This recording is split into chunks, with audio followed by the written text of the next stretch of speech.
In the last lecture, we learned about custom event binding in Angular, and we learned that we use custom event binding to pass data from a child component class to its parent component class.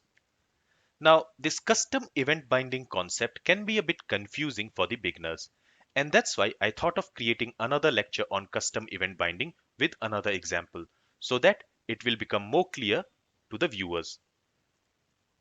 In this lecture, we are going to implement the search functionality for our web application. So in this web application, we have this search box. Now what I want is, whenever a user enters some text in this search box, based on that text, we want to display the courses. So for example, here I have typed JavaScript. Now I want to display all those courses whose name contains JavaScript in it. For example, this course, it has JavaScript in its name, and then this course because it also have JavaScript in its name. Then if I type Angular, then it should display all those courses which contains Angular in its name. So for example, this course, and this course. So only these three courses should be displayed. Okay, so let's see how we can do that. Let's go to VS Code. Let's go to our search component and let's open search component.ts file. And inside this search component class, the first thing which I'm going to do is I'm going to create a property. And let's call this property entered search value. It is going to be of type string, and initially let's assign it with empty string. Now let's bind this property with this input element. So here let's use two-way data binding. For that we use ng model directive, and we want to bind this ng model with this entered search value property. Okay, so now whatever the user will enter in this text box, that will be assigned to this entered search value property. Now let's go ahead and create a custom event. For that, first we need to create a property. Let's call it search text changed, and we need to specify the type for this property as event emitter. And in order to use this event emitter, we need to import it from Angular Core. Okay, let's remove this. We don't need to import it from this streams, module. And now we also need to specify the type of data which this event will emit when it will be raised. In this case, it is going to emit a data of type string. Okay, now we also need to instantiate this event emitter class. For that, we use new keyword, and then the name of the class is event emitter. And here also we need to specify the type of the data which this event will emit. In this case, it is string. And then we use a set of parentheses like this. So here we have instantiated this event emitter class. Now we also need to use the @output decorator on this event. And in order to use this @output, we also need to import it from Angular Core. So here we have created our custom event. Now we need to raise this event. And to raise this event, we are going to create a method. Let's call this method onSearchTextChanged. And inside this method, we are simply going to raise this event. So for that, let's say this dot event name is search text changed. And on this, let's call this emit method. So this emit method will raise this event. Now to this emit method, we also need to pass the data which we want to emit when this event will be raised. And here we want to emit the value which we have inside this entered search value property. Okay, so whenever this event will be raised, we want to emit the value which is stored in this entered search value property. Okay, so here let's say this dot entered search value property. All right, that means whatever the user will enter in the text box, that will be assigned to this property. And whenever this event will be raised, we want to emit that value which the user has entered in the text box. All right, so these are the changes which we need to do for the search component class. Now, we want to call this method whenever a user start typing in the text box. So for example, as soon as the user types something in this text box, we want to call this method and we want to raise this event. So we have learned that when a user enters something in the text box, the input event happens. So we are going to bind the input event with this method, and we are going to do it in the view template class. So on this input element, let's bind the input event.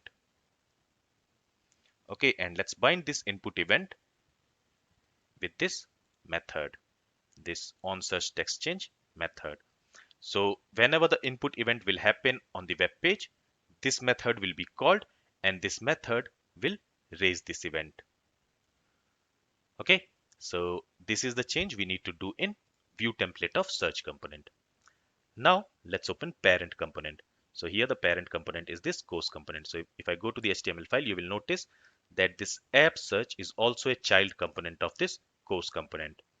Okay, so let's go to the class file, this course component class, and inside this course component class, let's create a new property. Let's call this property search text. It is going to be of type string, and let's set the initial value to empty string. Now to this search text property, we want to assign the value which the user has entered in the text box. Okay, and we can get that value when this event will be raised, because this event is going to emit that value, right? So here let's create a method which will be called when the custom event from our child component class will be raised, and let's call it onSearchTextEntered.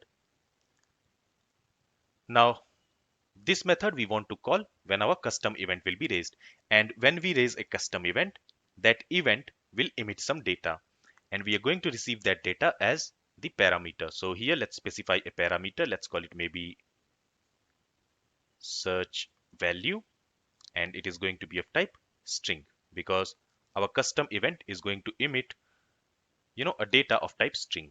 So that's why this search value is going to receive that data, and that's why we have specified the data type as string. Now inside this method, let's simply set the value of this search text property to the value which the custom event has emitted. So let's say this dot search text equals the value which we will receive inside this search value parameter. And let's also go ahead and log the value of this search text property. So let's copy this. Let's paste it here. All right. Now all which is left to do is we need to bind this event, this custom event of the child component of this search component with the method of this parent component. So this method. So let's go to course component.html file. On this search component, let's use event binding, and the event which we want to bind is this custom event, and we want to bind this event to this method. Okay, and when this event will be raised, some event data will be emitted, and that event data is stored in $event variable. So we are passing that data, and that will be received in this search value parameter. With this, let's save the changes. Let's go to the web page. Let's open developer console, and let's type something in the text box. So you can see as soon as I start typing something in the search box, it is logging it in the console. That means we are receiving the value in this search text property, because that's what we are logging in the console. Okay, so from the search component, we are receiving the value which the user has entered in the text box in this course component. All right, let's comment this console.log statement here. And now let's go to our course component.html, and let's write some condition based on which this ngIf will display the courses. Now from here, I will simply remove this condition.